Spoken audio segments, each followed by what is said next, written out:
জয় গৌর, জয় নিতাই। আজ 15ই জুন 2025 ও 31শে জ্যৈষ্ঠ 1432 রবিবার। আজ আমি চৈতন্য চরিতামৃত পাঠ করছি। আজ আমি পাঠ করছি চৈতন্য চরিতামৃতের মধ্যলীলার প্রথম খণ্ড, তৃতীয় অধ্যায়। মহাপ্রভুর সন্ন্যাস গ্রহণের পর অদ্বৈত গৃহে প্রসাদ সেবনের শ্লোক 213 থেকে 219। নারায়ণ হে নারায়ণ, ভবভয়হরণম নারায়ণ। শ্লোক 213। কত দূর গিয়া প্রভু করি জোড়হাত,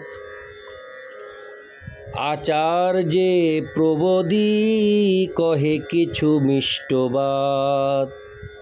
শ্লোকার্থ: কিছু দূর যাওয়ার পর শ্রী চৈতন্য মহাপ্রভু হাত জোড় করে শ্রী অদ্বৈত আচার্য প্রভুকে প্রবোধ দিয়ে মধুরভাবে কিছু কথা বললেন। ইতি শ্লোক 213। শ্লোক 214। জননী প্রবোধি কর ভক্ত সমাধান, তুমি ব্যগ্র হইলে কারো না রহিবে প্রাণ। শ্লোকার্থ: শ্রী চৈতন্য মহাপ্রভু বললেন, দয়া করে সমস্ত ভক্তদের এবং আমার মাকে সান্ত্বনা প্রদান করুন। আপনি যদি এভাবে ব্যাকুল হন তাহলে তো কারো পক্ষে প্রাণ ধারণ করা সম্ভব হবে না। ইতি শ্লোক 214। শ্লোক 215। এত বলি প্রভু তারে করিয়া লিঙ্গন, হরে কৃষ্ণ, নিবৃত্তি করিয়া কইল স্বচ্ছন্দ গমন। শ্লোকার্থ: এইভাবে, হরে কৃষ্ণ, এই বলে শ্রী চৈতন্য মহাপ্রভু শ্রী অদ্বৈত আচার্য প্রভুকে আলিঙ্গন করলেন এবং তাকে অনুগমন করা থেকে নিরস্ত্র করলেন। তারপর তিনি স্বচ্ছন্দে জগন্নাথপুরীর দিকে যাত্রা করলেন। ইতি শ্লোক 215। শ্লোক 216। গঙ্গা তীরে তীরে প্রভু চারিজন সাথে, নীলাদ্রি চলিলা প্রভু ছত্রভোগ পথে। শ্লোকার্থ: চারিজন সঙ্গী সহ গঙ্গার পথ ধরে ছত্রভোগ হয়ে শ্রী চৈতন্য মহাপ্রভু নীলাচলের দিকে চললেন। তাৎপর্য: 24 পরগনা জেলার পূর্ব রেলের দক্ষিণ বিভাগে মগরা হাট নামক একটি স্টেশন রয়েছে। সেই স্টেশনের দক্ষিণ পূর্বে 14 মাইল দূরে জয়নগর বলে একটি স্থান আছে। জয়নগর স্টেশনের 6 মাইল দক্ষিণে ছত্রভোগ নামক গ্রাম। এই গ্রামটিকে কখনো কখনো খাদি বলা হয়। এই গ্রামে বৈজুরকানাথ নামক মহাদেবের একটি বিগ্রহ রয়েছে।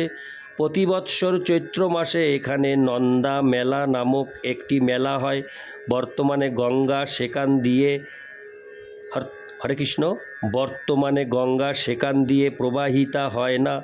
ওই রেল লাইনে বারুইপুর নামক আর একটি স্টেশন রয়েছে এবং তার নিকটে আটিসারা নামক স্থান। পূর্বে এই গ্রামটি গঙ্গার তটে অবস্থিত ছিল। সেই গ্রাম হয়ে পানিহাটি এবং বরাহনগর দিয়ে শ্রী চৈতন্য মহাপ্রভু জগন্নাথপুরীর দিকে গিয়েছিলেন। সেই সময়ে গঙ্গা কলকাতার দক্ষিণে কালীঘাট দিয়ে প্রবাহিত হতো। তাকে এখনও আদি গঙ্গা বলা হয়।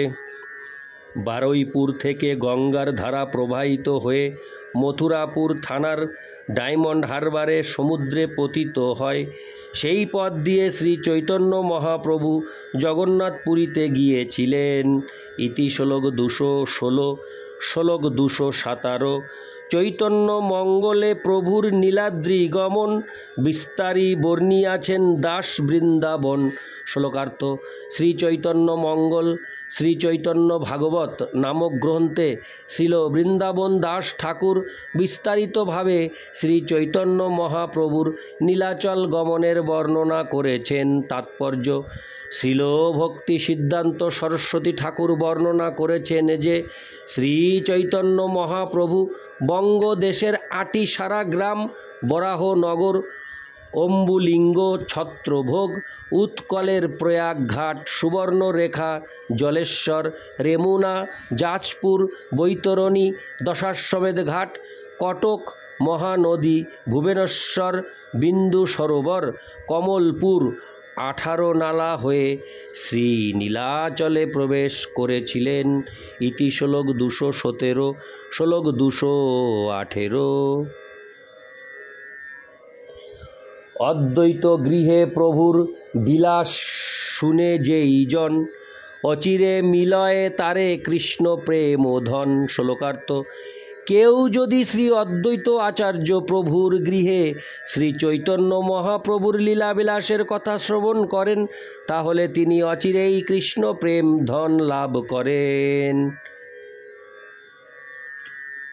ইতি শ্লোক 218, শ্লোক 219।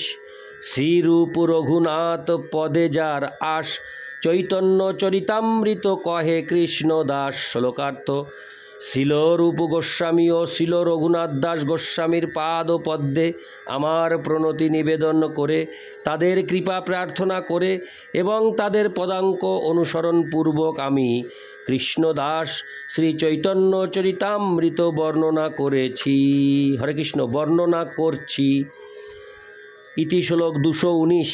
ইতি মহাপ্রভুর সন্ন্যাস গ্রহণের পর অদ্বৈত গৃহে প্রসাদ সেবন বর্ণনা করে শ্রী চৈতন্য চরিতামৃতের মধ্যলীলার 3য় পরিচ্ছেদের ভক্তিবেদান্ত তাৎপর্য। নারায়ণ হে নারায়ণ, ভবভয়হরণম নারায়ণ। জয় গৌর, জয় নিতাই।